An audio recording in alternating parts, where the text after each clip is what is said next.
I'm gonna teach you how I reached an 850 credit score by the age of 27. But first, let me ask you something. What if I told you there are only 5 things separating someone with a 500 credit score and someone with a perfect 850? Not income, not being rich, not some secret loophole either. Just 5 behaviors the credit system tracks every single month. And here's the crazier part. Most people trying to fix their credit are focusing on the completely wrong things. They're worried about closing credit cards. They're worried about checking their credit score. Meanwhile, they're ignoring the 2 factors that control 65% of their entire credit score. I was lucky enough to reach a perfect 850 credit score in my early to, I would say, late 20s. And today, I'm breaking down the 5 things I did to get there. And listen carefully, because number 3 is the biggest credit myth on the internet and millions of people are getting it wrong. So let's go ahead and jump right in. The most important factor of your credit score is number 1, payment history. And this one alone makes up 35% of your entire credit score. And that means if you mess this one up, nothing else really matters. So what exactly is payment history? Let's try to keep this as simple as I possibly can. Did you pay your bills on time or not? But it also includes things like collections, charge-offs, public records, derogatory marks. And how long has it been since your last late payment? Your credit report is basically a trust report for lenders. And payment history answers the biggest question banks ask. Can we trust this person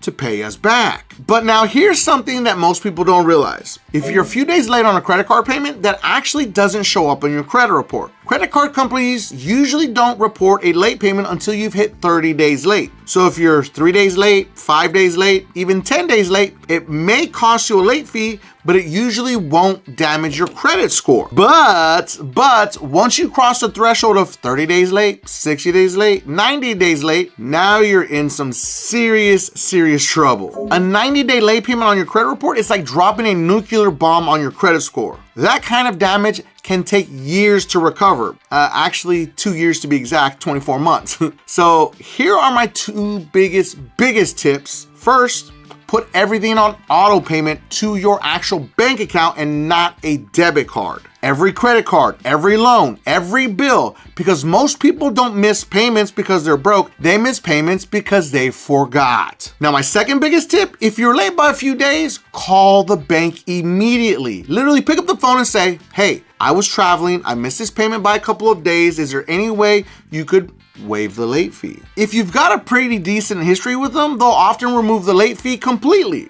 Just don't make a habit of it, of course. The second most important factor in your credit score is your credit utilization. And this one makes up 30% of your credit score. So between payment history and utilization, that's 65% of your credit score right there. And utilization simply means how much of your available credit you are using. For example, let's say you have $10,000 in total credit limits across all your cards and you spend $5,000. That means your utilization is 50% if it reports that $5,000. Remember, the key is if it reports it. But if you pay it off before your statement closing date hits, that utilization doesn't affect you, and it's like you didn't even use your credit card, but you did. So remember, the key here is never carry a balance right before your statement closing date. But if you do, make it as minimal as you possibly can. Because if you carry something like 50% utilization, banks hate seeing that. Because high utilization sends financial signals that you're in financial stress. Now, here's the general rule that lenders like to see. Write this down. This is very important. This is going to go against the grain of what everybody says. But trust me, I've been doing this for a long time and teaching this to millions of Americans to help them achieve that 800 credit score. Under 30% utilization is very bad. Yes, you heard me right now, very bad. Under 20% utilization is just bad. Under 10% utilization is good. Under 6% utilization is elite status. You actually know what you're doing and you have very little debt. But once you cross the threshold of 30% utilization, lenders start thinking, why is this person using so much credit? Are they running out of money? Are they desperate? And when lenders think you're risky, your credit score drops. But here's the trick that most people don't know. You shouldn't wait until the due date to pay your credit cards. You want to pay them before the statement closing date, literally 2 days before it. That's usually about 20 to 24 days before the due date. So you're probably asking, why does that matter? Because remember what we said earlier, the statement balance is what gets reported to the credit bureaus. So imagine you spend $5,000 during that month, but before the statement closes, you pay $4,500. The credit bureau only sees 500 reported, which means your utilization appears to be 10% instead of 50%. And doing this one strategy alone can boost your credit score 30 to 50 points every single month if you maintain it, or you go all the way down to 0 if you choose to. Because carrying 0 balance is the best marker ever, and banks want to see that you don't owe money. So this whole myth around that people say, oh, you got to carry a balance. They want to, no, you don't. Think about it like this. If I walk into a bank and I owe the bank already $100, and then somebody else walks into the bank and they owe $0. Who are they going to lend the money to first if they want to borrow money? They're going to lend the money to somebody who doesn't owe any money. Yes, exactly. You see why this theory is flawed? That you hear all over the internet say, oh, you got to carry a balance because they want to see that you're in debt. No, they don't want to see you in debt. They want to see you out of debt, unless it's a car loan or a student loan or a mortgage. That makes sense because it's a larger purchase that's stretched out even longer. Credit cards are what control your utilization because they are short-term loans. Now, car loans, mortgages, and student loans, those are installment loans, and they're set for 72 months, 100 months, whatever it may be. They're set to specific months. So just remember that. Your credit cards control your utilization. I want to give a special shout out to all my beasters out there that are working hard to fix their credit using DisputeBeast, the most advanced AI credit repair software ever created that comes with the 110% money back guarantee. But specifically to Tanya. Tanya's credit score went up 289 points after just one round with DisputeBeast. And Christian's credit score went up 366 points after just one round with DisputeBeast. And let's not forget about Allison. Allison's credit score went up 204 points after just one round with DisputeBeast. DisputeBeast link is going to be in the video description and pinned at the top of the comments for anyone that needs to fix their credit. Now let's talk about one of the most misunderstood credit factors on the internet: length of credit history. This makes up 15% of your credit score. This is number 3. And it's made up of 2 things. First, the age of your oldest account. Second, the average age of all accounts. I know that sounds crazy, but that's just how it is. Now here's the myth everyone repeats online. Never close a credit card because it will destroy your credit score. Well, it sounds logical, but it's actually kind of and mostly wrong. Because closing a credit card rarely damages your score because of credit age. What actually hurts your score is credit utilization. But if you don't have a lot of credit cards, it can hurt you also because it could be one of your oldest credit cards. So it's a yes and no at the same time. Because remember, there are not 2 credit profiles that are alike. So we can't say that, yeah, it's gonna affect you, then no, it's not gonna affect you. So you gotta understand that it's going to affect people different based on how many credit cards you have and how much actual history and age of credit that you truly have. So let me explain something about the utilization part. Imagine you have 2 credit cards, each with a $5,000 limit. That gives you $10,000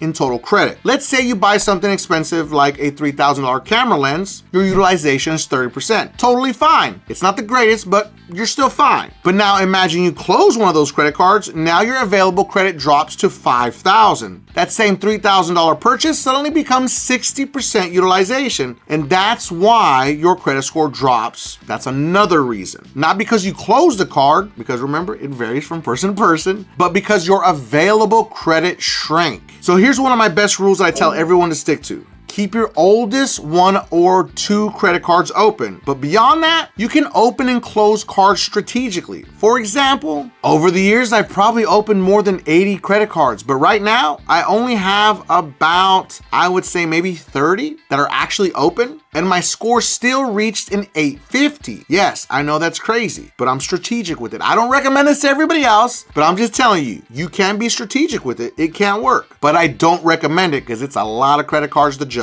Now, the 4th factor is new credit. This makes up 10% of your credit score, and this mostly refers to hard inquiries. A hard inquiry happens when a lender checks your credit because you applied for something like a credit card, an auto loan, a mortgage, a personal loan. Hard inquiries usually lower your score score about, I would say, 4 to 6 points. Nothing usually higher than that. But they're temporary. They fall off your credit report after 2 years. Or you can watch my video on how to delete hard inquiries for free, and it actually does work also. You could do it before the 2 years. But there's a lot of technicalities to that. And most of the time, your score recovers in just a few months. So personally, I don't stress about hard inquiries. I think it's the dumbest thing ever. If I want a couple new credit cards, I just apply. My score dips slightly and then it rebounds. But there is one solution you need to watch out for: car dealerships. When you go car shopping and they say, let me run your credit to get you the best rate. And no. Never fall for that. Because sometimes they'll run your credit 10 or 15 times across multiple lenders. So here's a pro move. Freeze your credit reports. You can freeze them for free at Experian, Equifax, and TransUnion. So nobody can ever access your credit reports unless you unlock it for them. Then when you're ready to apply for something, you temporarily unfreeze your credit, apply, and then freeze it again. That way nobody can pull your credit without your permission. Here are the key words: without your permission. If you give them permission, I mean, what do you think is gonna happen? But if you keep it locked, guess what? They can't do anything unless you unfreeze it.